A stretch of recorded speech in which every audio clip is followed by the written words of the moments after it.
A shocking case of alleged academic suppression has emerged from the United States when Indian PhD student at Columbia University, Ranjani Srinivasan, has self-deported to Canada after being accused of supporting Hamas.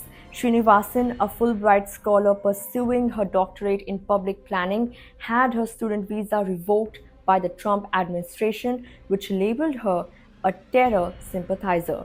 The allegations remain unproven, but she now finds herself in exile, questioning whether her university has abandoned her in her fight for justice. Srinivasan, 37, had been at Columbia for 5 years, often working over 100 hours a week. But when her visa was abruptly revoked, she says she expected Columbia to stand by her. Instead, she says she feels betrayed by the prestigious institution. In an interview with Al Jazeera, she expressed her dismay, saying, and I quote, "I hope Columbia comes to its senses and re-enrolls me." End quote. Her ordeal began on March 5th when she received an email from the US consulate in Chennai informing her that her visa had been revoked indefinitely. Just hours later, agents from Immigration and Customs Enforcement (ICE) arrived at her doorstep, presumably to detain her for deportation.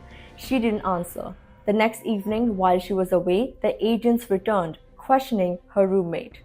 Around the same time, another Columbia student, Mahmoud Khalil, was detained on campus, sparking unrest among students. Fearing arrest, Srinivasan gathered essential documents and fled. She managed to evade authorities for 6 days before flying out of New York on March 11 and entering Canada, where she sought refuge with relatives. CCTV footage from LaGuardia Airport showing her with a single bag went viral on social media, drawing both support and scrutiny.